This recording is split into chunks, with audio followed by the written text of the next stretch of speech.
terutama yang diduga kegiatan-kegiatan yang melanggar hukum. Yang melanggar hukum. Apa saja itu diantaranya? Diantaranya jadi backing judi, dan diduga juga Satgasus ini melakukan kriminalisasi terhadap banyak aktivis. Dana judi online masuk itu ada 155 triliun. Itu angka yang luar biasa besarnya. Sebagian besar masuk ke polisi. Kasus Sambo ini pertempuran antara polisi baik dan polisi bejat.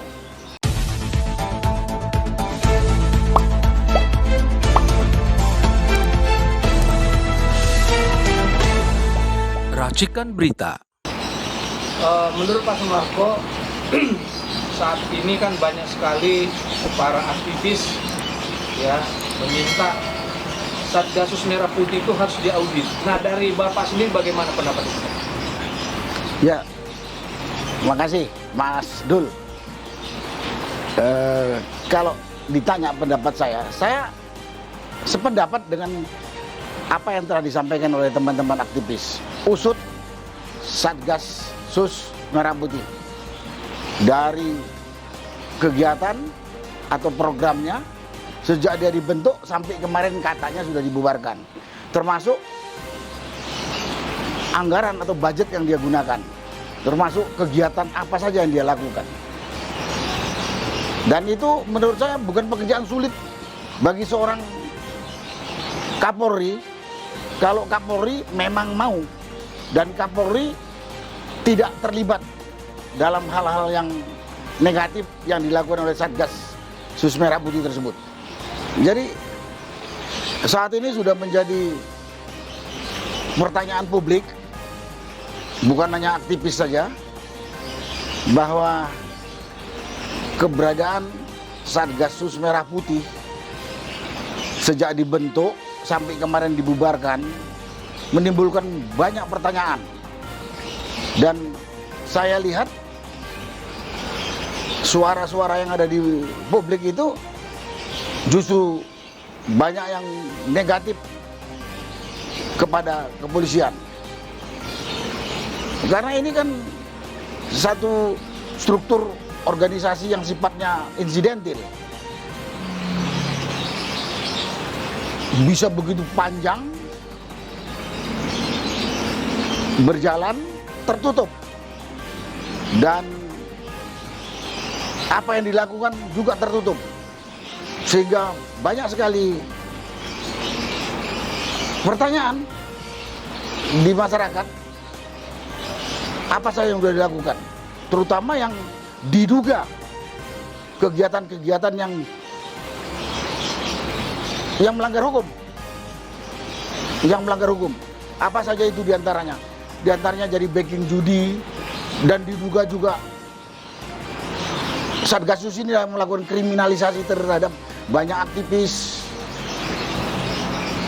Dan memang juga banyak indikasi ke arah itu. Contohnya terhadap kegiatan dulu FPI sebelum dibubarkan, sampai tewas atau meninggalnya 6 orang laskar pengawalnya Habib Rizik. Ada nama-nama yang tercantum dalam Satgas Merah Putih. Terus kemarin lagi dengan kasusnya Sambo. Jadi harus dibuka. Kalau tidak akan merugikan institusi polisi. Saya nggak tahu itu namanya oknum atau tidak, tapi yang terlibat puluhan, kalau nggak mendekatkan ratusan. Akan menurunkan kepercayaan publik. Katanya polisi itu aparat negara. Tapi faktanya tidak terbuka. Dan lain sebagainya. Banyak sekali. Dan kalau itu tidak dibuka, itu akan menjadi presiden negatif ke belakang. Kenapa saya bilang? Kalau nanti ke belakang ada juga manusia tidak bermoral, seperti yang dilakukan oleh kelompoknya Sambo ini. Mereka akan mengatakan, kalaupun kita lakukan seperti Sambo, tidak akan berdampak atau menanggung risiko yang berat atau risiko hukum yang berat. Ada apa ya? Ada maaf. Jadi dari saya dua hal dalam kasus itu harus diusut tuntas. Tugasnya apa saja yang dilakukan, bagaimana anggarannya. Apalagi kemarin PPATK mengatakan dana judi online masuk itu ada 155 triliun. Itu angka yang luar biasa besarnya. Sebagian besar masuk ke polisi. Itu yang mengatakan PPATK. Jadi rakyat juga bisa menilai kalau polisi di sini bukan bingung, ada yang ditutupin, ada kebusukan atau kekotoran yang ditutupin, sehingga nggak berani terus terang, nggak berani terbuka. Orang saya katakan itu mudah kok kalau dilakukan. Mungkin itulah yang bisa saya katakan. Ini punya dampak rusak nama institusi Polri, dan yang kedua kalau tidak diusut tuntas, belakang hari akan ditiru lagi kejadian ini.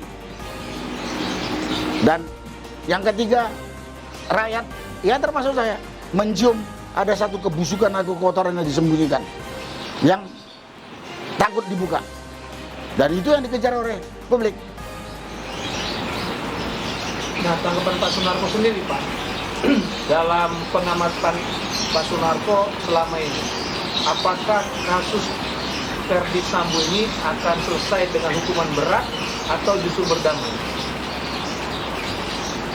Iya. Pengamatan, Pak.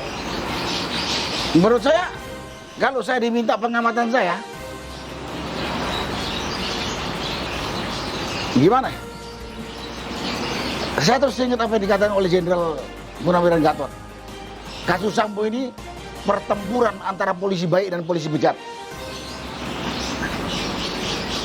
Nah, itu kata-kata yang betul, saya setuju dengan pendapat itu.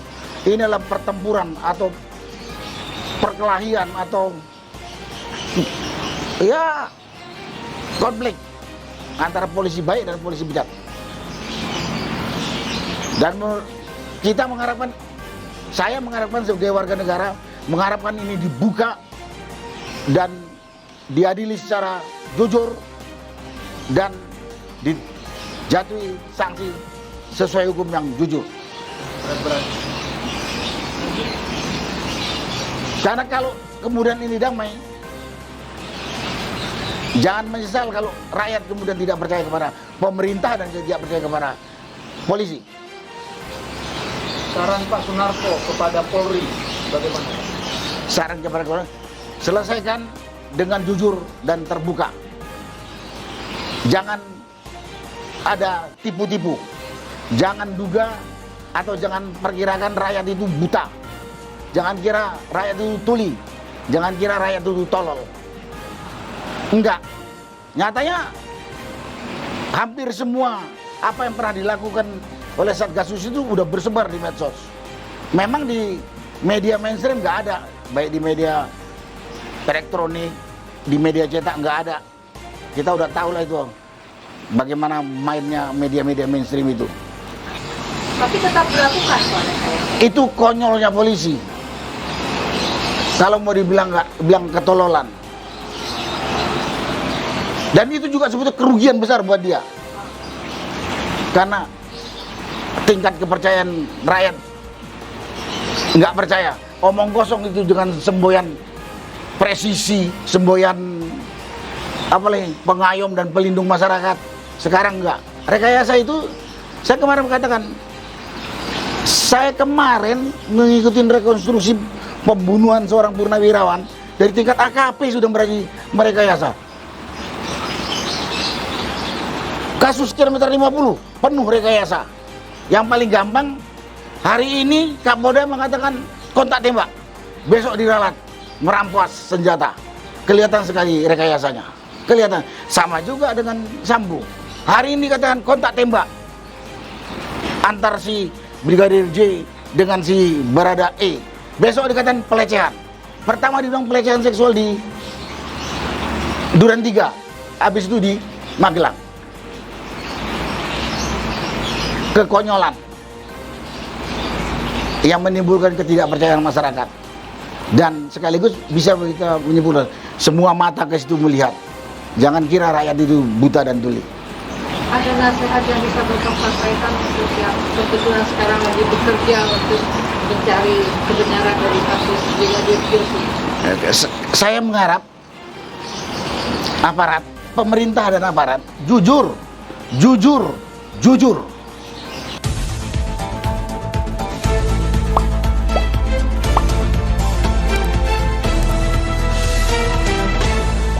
Racikan Berita